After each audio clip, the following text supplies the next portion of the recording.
सत्संग से सोधी आवे, नहीं जीव 84 में जावे। सत्संग से सोधी आवे, नहीं जीव 84 में जावे। अब मेटो द्वेष और राग, हो राग या उम्र बतेरी जाली।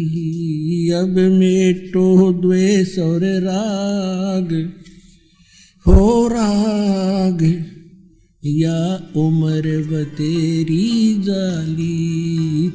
ऐसे श्री कृष्ण में प्रवेश होकर के अर्जुन को युद्ध के लिए तैयार कर दिया और गीता का ज्ञान वेदों वाला और कुछ अपनी अटकल लड़ा के इसमें ज्ञान दे दिया। तो ये ब्रह्म बोल रहा है जो ब्रह्मा विष्णु महेश रुद्र इन सब का पिता है और दुर्गा इन सब की माता है। अब ये तो कह रहे हैं आदरणीय शंकराचार्य और सारे पवित्र हिंदू धर्म के गुरुजन कहते हैं कि केवल ब्रह्मा विष्णु महेश ही की पूजा करो, सर्वेश्वर महेश्वर है। और विष्णु जी कह रहा है कि मैं तो दुर्गा देवी की पूजा करता हूं, दुर्गा की, और इसके ऊपर मैं किसी भगवान को नहीं जानता। ये इनका स्पिरिचुअल नॉलेज इनके गॉड का, भगवान का है जिसको ये पूज रहे हैं। दुर्गा कह रही है हिमालय को श्री देवी पुराण में 7वें स्कंद में 562 पृष्ठ पे कि केवल उस ब्रह्म की पूजा करो और सब बातें छोड़ दो। उसका ओम नाम है, ओम नाम के जप से उसकी प्राप्ति होगी, उस ब्रह्म को पा जाओगे जो ब्रह्म लोक में रहता है। और ये ब्रह्म क्या कहता है कि मेरा तेको ओम अक्षर है और इसकी साधना करने से ओम से जो होने वाली परम गति है वो प्राप्त हो जाएगी। कहाँ जाएंगे? ब्रह्मलोक में। ब्रह्मलोक में गए हुए प्राणी भी फिर पुनरावृत्ति में। गीता जी अध्याय नंबर 8 के श्लोक नंबर 16 में लिखा, देखिएगा। अब ये तो आपने अध्याय नंबर 8 का और श्लोक नंबर 13 अभी पढ़ा था पहले भी, फिर देख लेते हैं। ओम इति एकाक्षरम ब्रह्म विहरण माम अनुसमरण, ये प्रियाति तजन देहम सयाति परमाम गतिम। ओम ओम एक अक्षर, माम ब्रह्म मुझ ब्रह्म का, केवल यह एक अक्षर ओम है। ओम का इन्होंने अनुवाद ऐसे किया है, ऐसे कहो तो ऐसे लिख लो, एक का बात है। तो उसकी परम गति होती है जो ओम नाम के सत्र की, वो कहाँ जाता है? ब्रह्मलोक में चला जाता है। जैसे अभी आपने श्री देवी पुराण में पढ़ा कि श्री देवी जी कहती हैं कि तुम ओम नाम का जाप कर और उस ब्रह्म को प्राप्त हो जाएगा, ब्रह्मलोक में चला जाएगा। अब ब्रह्मलोक में गए प्राणी फिर पुनरावृत्ति में आते हैं, देखिएगा। ये गीता अध्याय नंबर 8 का और श्लोक नंबर 16। हे अर्जुन, ब्रह्मलोक पर्यंत सब लोग पुनरावृत्ति में हैं। यहां देखना, इन्होंने स्टार लगा रखे पुनरावृत्ति का, यहां परिभाषित किया है, अर्थात जिनको प्राप्त होकर पीछे संसार में आना पड़े, ऐसे इसको पुनरावृत्ति कहते हैं। ब्रह्मलोक तक पर्यंत, ब्रह्मलोक तक जितने भी लोग हैं उनमें गए हुए प्राणी भी पुनरावृत्ति में जन्म मृत्यु होती है। और ये स्वयं भी स्वीकार करता है गीता ज्ञानदाता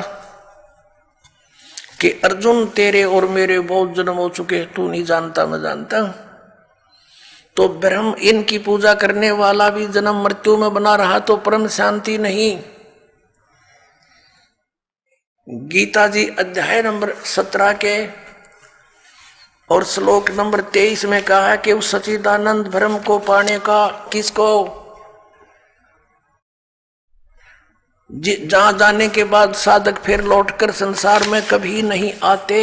देखिएगा अध्याय नंबर 15 का पंचदशो अध्याय 15वां अध्याय का ये प्रथम मंत्र है कि ऊर्ध्व मूलम अधः शाखम अश्वत्थम प्राहु अव्यम छंदासी यस्य पर्णानि ये तम वेद स वेदवित्।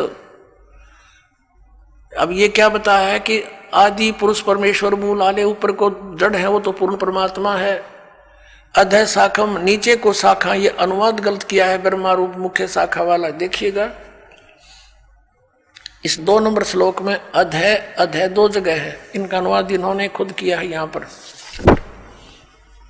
अधः माने नीचे, अधः माने नीचे, अधः माने नीचे, अधः माने नीचे। तो अधः यहां नीचे लिखना था, ऊपर को जड़ वाला, ऊपर को मूल वाला आदि पुरुष परमेश्वर तो समझो उल्टा लटके संसार रूपी वृक्ष की जड़ है और नीचे को शाखा है, ये समझो। इसकी तरफ संकेत है ये गीता जी अध्याय नंबर 15 के श्लोक नंबर 1 में, ऊर्ध्व मूलम अधः शाखम अश्वत्थम प्राहु अव्यम, ये है वो उल्टा लटका हुआ संसार रूपी वृक्ष, ऊपर को जड़ और नीचे को शाखा वाला। अब तीनों गुण यहां देखिएगा। अब गीता जी अध्याय नंबर 15 का श्लोक नंबर हम 1 पढ़ रहे हैं। इसका अर्थ है कि जो ऊपर को जड़ नीचे को शाखा, बिल्कुल स्पष्ट है, अधः शाखम। इन्होंने तो अड़ंगा डांड तो मतलब था, ज्ञान था ही नहीं।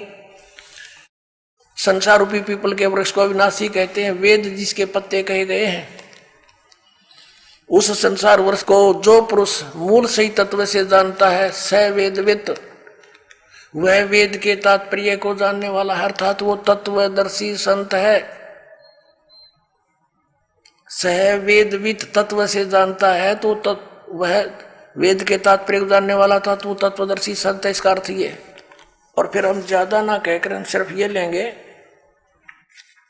कि 15वें अध्याय के 4थे श्लोक में स्पष्ट किया है कि जब तत्वदर्शी संत मिल जा तो तत्व ज्ञान रूपी शस्त्र के द्वारा इस ज्ञान रूपी अंधकार को समझकर इसका नाश करके उसके पश्चात परमेश्वर के उस परम पद की खोज करनी चाहिए, जहां जाने के बाद साधक फिर लौटकर कभी संसार में नहीं आते। देखिएगा यहां से लेंगे क्या लिखा कि उस संसार वृक्ष की तीनों गुण रूप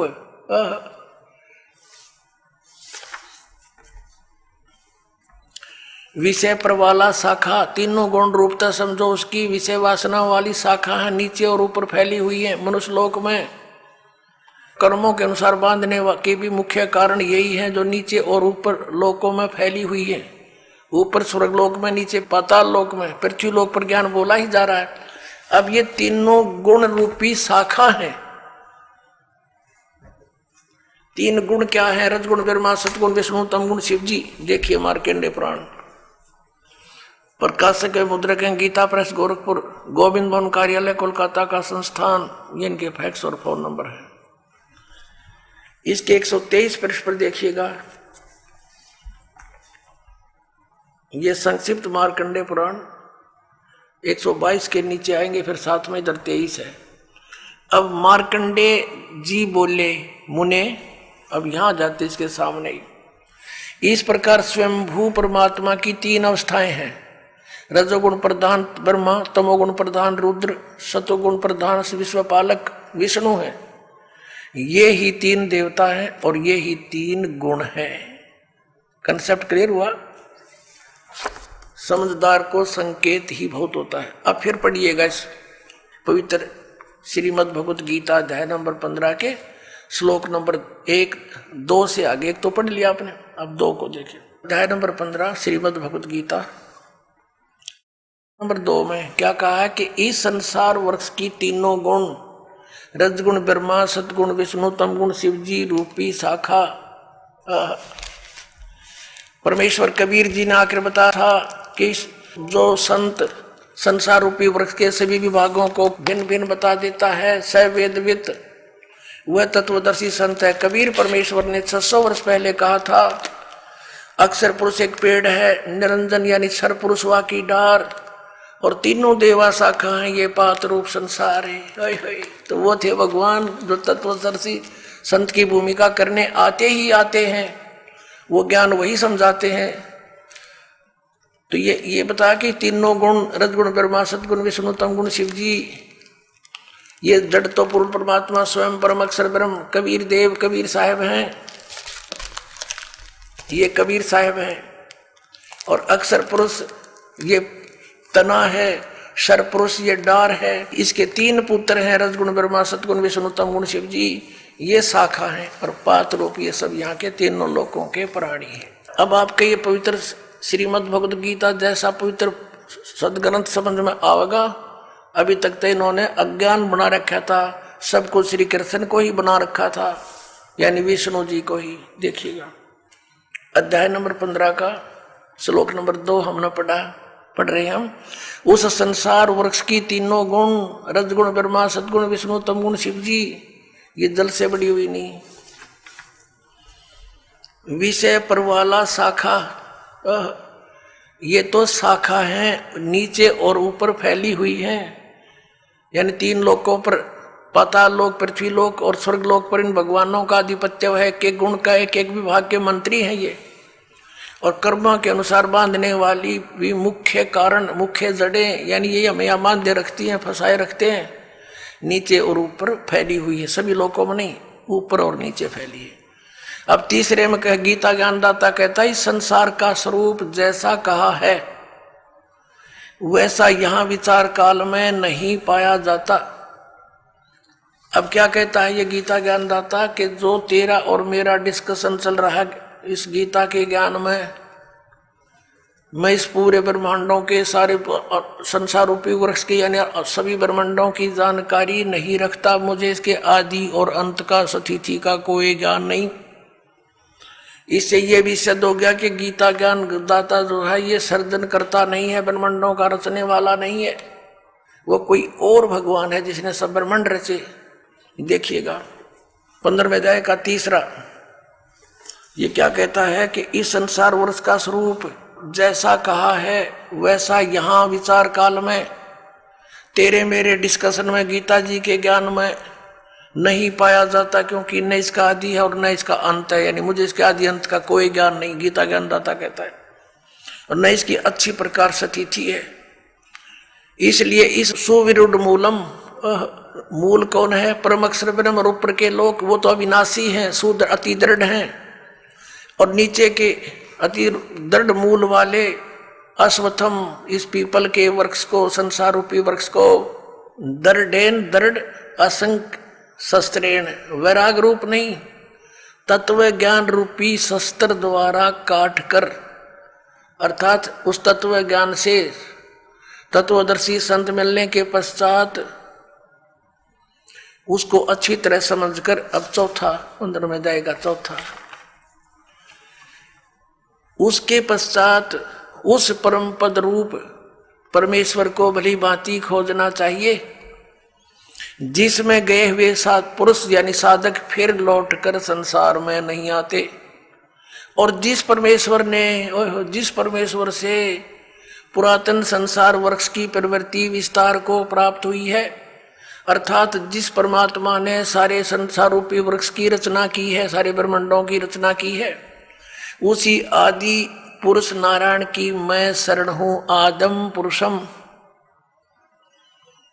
उसी आदि पुरुष यानी गीता ज्ञानदाता से कोई अन्य है उसकी शरण में हूं, इस प्रकार दृढ़ निश्चय करके उस परमेश्वर का पर्वदेवा ने पूजा करनी चाहिए। ये तो अपनी अटक लड़ाते हैं, जैसा ये करते हैं ध्यान दोन, पर्वदेवा ने उसकी पूजा करनी चाहिए। गीता ज्ञानदाता कहता है कोई और है वो पूज्य। पुण्यात्मा, सुबह के सत्संग में विषय था कि 3 परमात्मा मुख्य रूप में, 3 पुरुष, सरपुरुष, अक्षर पुरुष और परम अक्षर पुरुष। तो यहां पर जो परम अक्षर पुरुष है, हम उसकी तरफ संकेत करते हैं कि वो है वो पूज्य। वो कौन है? स्वयं कबीर भगवान है, कबीर देव है, जिसने 600 वर्ष पहले आकर वो लीला की थी, जो वेद बताते हैं और हमारे सदग्रंथों में विद्यमान है।